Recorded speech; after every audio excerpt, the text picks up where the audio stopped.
So in that case, iman dangor hatitok judi it is approached by a veterinary doctor, still he cannot bring that particular animal into his control directly by giving it medicine.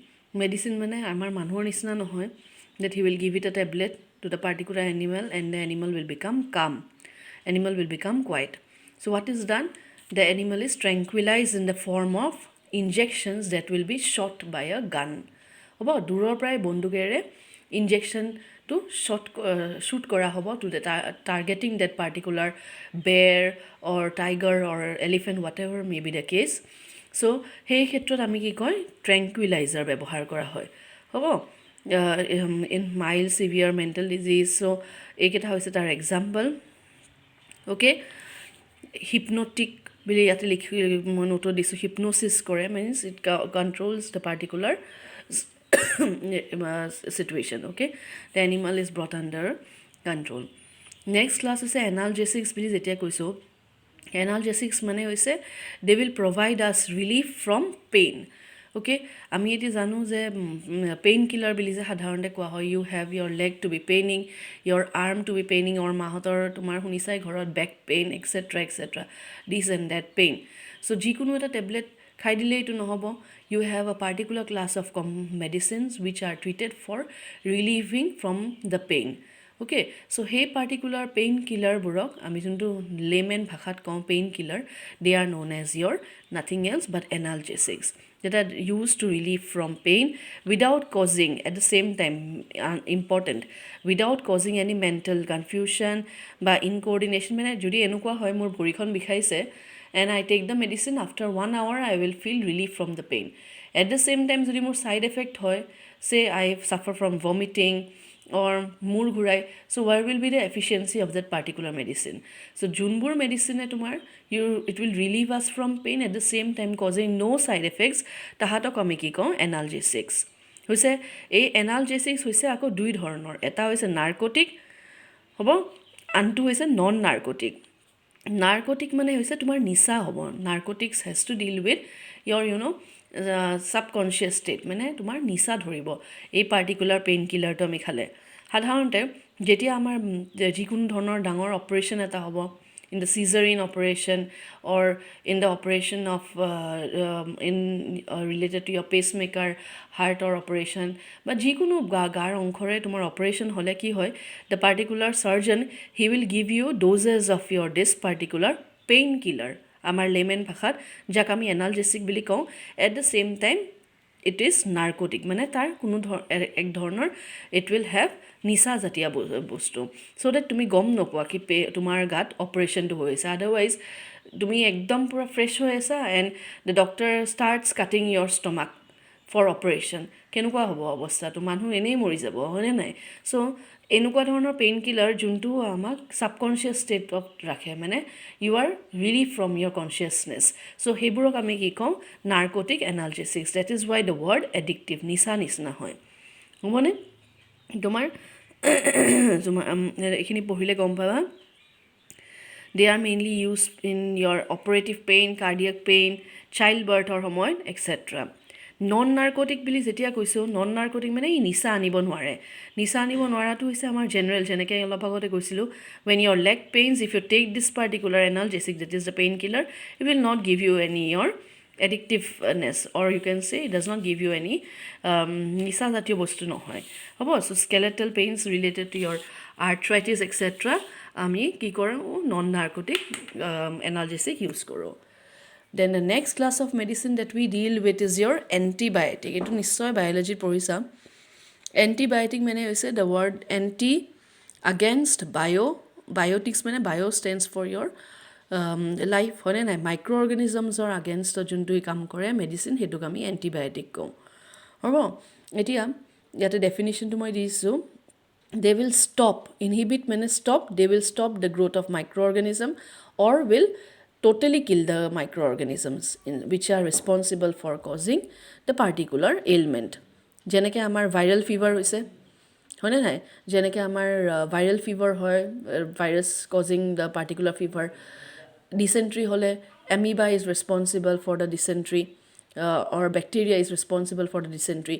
যিকোনো এটা antibiotic খাই দিয়াৰ লগে লগে either it will stop the growth মানে multiplication of the microorganism নহয়, or it will kill the particular microorganism, totally microorganism to গাৰ ভিতৰতে নাইকিয়া কৰি দিব, so that you are relief from your problem.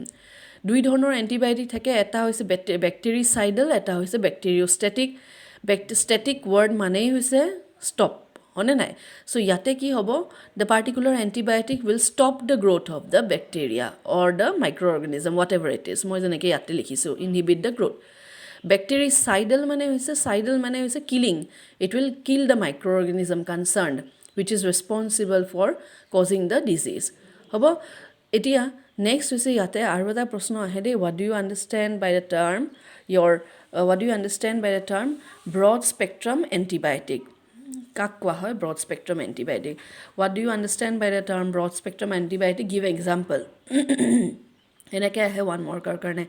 তেতিয়া broad spectrum antibiotic মানে হৈছে those particular antibiotics which are responsible for killing all about it, যেনেকৈ ক'লোঁ, totally it will erase the organism or inhibit মানে stop the growth of the microorganism of a very wide range of gram positive and gram negative bacteria.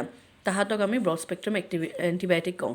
এতিয়া what do you understand by the term gram negative বুলি যে কৈছোঁ, গ্ৰাম positive বুলি কৈছোঁ, তাৰ মানেনো কি আচলতে? একচুৱেলি দেৰ was a scientist who introduced, দেৰ is a strain, gram strain বুলি কওঁ আমি, যাৰ those of you who have biology, তোমালোকে জানা চাগে, এই যে মাইক্ৰস্কোপত তোমালোকৰ অনিয়ন চেলটো দেখায়, তেতিয়া মেমে বা ছাৰে নিশ্চয় এটা ষ্ট্ৰেইন দিয়ে, এটা ড্ৰপ অফ দ্য লিকুইড, হয়নে নাই, under which the particular the onion cell becomes prominent, visible, ভালকৈ ডাঙৰকৈ চেল প'ৰ্ছবোৰ দেখা পোৱা. ঠিক একেদৰে এই গ্ৰাম ষ্ট্ৰেইন বুলি যে কৈছোঁ, gram strain is nothing but it is just a reagent. কিছুমান বেক্টেৰিয়াই এই পাৰ্টিকুলাৰ টেষ্টটোত পজিটিভ ৰিজাল্ট দেখায় ভালদৰে, সিহঁতক আমি গ্ৰাম পজিটিভ বেক্টেৰিয়া কওঁ. কিছুমান বেক্টেৰিয়াই তোমাৰ নেগেটিভ ৰিজাল্ট দেখায়, মানে it does not show' the result in that gram strain test, সেইটোক আমি কি ক'ম, negative gram strain. Okay, so' যোনবোৰ এণ্টিবায়'টিকে মানে গ্ৰাম পজিটিভ বেক্টেৰিয়া হওক, গ্ৰাম নেগেটিভ বেক্টেৰিয়া হওক, it will kill all of them or stop the growth of all of them, সেইবোৰক আমি কি বুলি কওঁ, as your broad spectrum antibiotic. Example হৈছে আমাৰ টেট্ৰাচাইক্লিন, ক্ল'ৰামফেনিকল, পেনিচিলিন এক্সেট্ৰা. হৈছে টেক্সট বুকত চালে গম পাবা, নেৰ' স্পেক্ট্ৰাম এণ্টিবায়'টিক বুলি শব্দও আছে. নেৰ' স্পেক্ট্ৰাম, ব্ৰড মানে হৈছে বহল, আটাইখিনি কাভাৰ কৰে. নেৰ' স্পেক্ট্ৰামে আমি কাক ক'ম, if the particular antibiotic is responsible for only one particular strain of bacteria. Suppose gram positive bacteria hai hi maribo ba gram negative bacteria hai hi maribo, heduk ami ki bili kom as narrow spectrum antibiotic bili. Is it clear? Textbook ot sai loba. Hobo, the next class of medicines mane chemicals in everyday life are antiseptics and disinfectant. Potokke anguli to katile, you have wound, what do? Immediately anguli to katile, hone nai, কি কৰোঁ, Dettol লগাওঁ, Savlon দিওঁ আমি. Why, what is the reason for doing so' that microorganisms does not start developing or growing on that infected wound surface.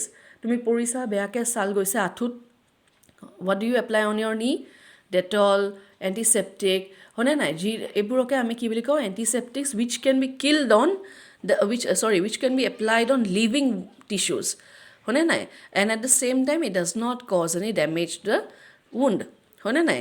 চ' সেইবোৰক আমি antiseptic বুলি কওঁ, মানে লিভিং আমি টিচুত এপ্লাই কৰিব পাৰোঁ. চ' ইয়াতে লিখাই আছে, it will kill or prevent the growth of harmful microorganisms but will not be harmful to the living tissue are called antiseptic. Example, Dettol, Bithionel, tincture of iodine, etc. Disinfectant মানে কি, আমাৰ সদায় ঘৰ মুছে, we always mop the floor, yes, with the help of particular, again, chemicals, হয়নে নাই, phenyl দিয়া বুলি কোৱা হয়, লাইজল দিয়া বুলি কোৱা হয়, হয়নে নাই, etc. These and that. Why do we keep on disinfecting the surfaces? So that again microorganisms do not start developing there. But remember, the difference is antiseptics can be applied on living tissues, disinfectants cannot be applied on living tissues. তোমাৰ হাতখন কাটিলে disinfectant লগাই নিদিওঁ আমি, হয়নে নাই, we will apply these disinfectants on non-living objects. হ'ব মই ইয়াতে নোটত লিখি দিছোঁ it will be applied on non-living objects for sterilization. Okay, is it clear? Antiseptic or disinfectant. Next আহিল আমাৰ এতিয়া anti-fertility drugs. Okay, anti-fertility drugs মানে হৈছে those medicines that will be used for birth control. মানে suppose a particular couple doesn't want to conceive at a particular moment, so what will the woman do? She will take up medicines, contraceptives বুলি আমি যাক কওঁ, biology পঢ়িছা নিশ্চয়. so সেইবোৰ medicinesক আমি বেছি সাধাৰণতে কি বুলি কওঁ? anti fertility drugs. anti for fertility, anti মানে no, when the fertility is not required তেতিয়া আমি কওঁ anti fertility drugs. হ'ব তাৰপিছত আমাৰ সদায় যোনবোৰ আমি খাদ্য ব্যৱহাৰ কৰোঁ, jam, jelly, pickles, ketchup, etc., all of them, they contain some chemicals in the form of preservatives. হয়নে নাই? তুমি যে জেমটো খোৱা, আচাৰ আমি কিনো, পিকল চচটো যোনটো, do you think it would have remained in its original state for a month, for a couple of days? Why is it possible? Because we apply food preservatives, sodium benzoate. benzoic acid কি হয়? C6H5COOH হয় না নাই তোমাৰ? benzoic acidটো কোনটো আমাৰ? এইটো আমাৰ যোনটো বেনজিন আছে, এইটো বেনজিন হয় না নাই? when I have this COOH here, this is known as your কি? benzoic acid বুলি কওঁনে আমি? এইটোৰ নাম benzoic acid. when this H will be removed by a sodium atom, এইটো anion, এইটো cation, হয় নাই?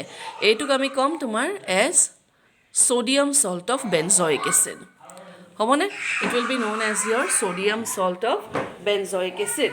so যেতিয়া আমি sodium salt of benzoic acid বুলি কৈছোঁ, sodium salt of benzoic acid মানে sodium salt of benzoic acid বুলি যেতিয়া আমি কৈছোঁ, sodium salt of benzoic acid কোৱাৰ লগে লগে তোমাৰ ইয়াতে CON, এইটো আমি preservative basically use কৰোঁ in case of your jams and ketchups.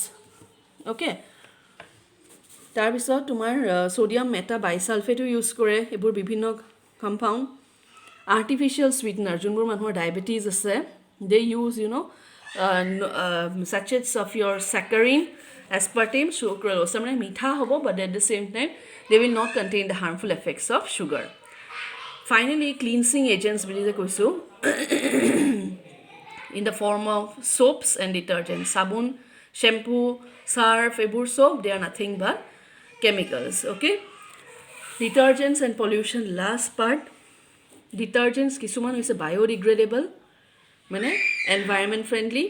some detergents will be there which are non biodegradable, that is they do not নিজে নিজে এনভাইৰনমেণ্টত হি ডিগ্ৰেড হৈ নাযায়, ultimately কি হয়? it will pollute the environment. those particular detergents য'ত straight chain hydrocarbon আছে, straight chain hydrocarbon মানে এইটো যোনটো আমাৰ হয়নে নাই straight chain hydrocarbon, তেতিয়া they will be biodegradable detergents. example sodium lauryl sulfate, etc. shampoo বটলবোৰ ঘূৰাই চাবাচোন, you will find this compound there. those detergents which have branch chain hydrocarbon, তাৰ মানে কি এই হাইড্ৰকাৰ্বন চেইনডাল আছে নহয়, তাৰ উপৰিফালে ব্ৰাঞ্চেছ আছে, they will be non biodegradable. this is an example. so here we come to the end of today's class, where we have in both the videos discussed exclusively about your metallurgy and this chemistry in everyday life. দুয়োটা চেপ্টাৰৰ মই নোটছটো তোমালোকক ধুনীয়াকৈ দি দিছোঁ, ভালদৰে চাবা. ক'বাত যদি কিবা বুজি পোৱা নাই, লেগিং হৈছে, মোক জাষ্ট জনালেই হ'ল. okay, study well, stay safe and eat properly so that you remain healthy. okay, bye bye.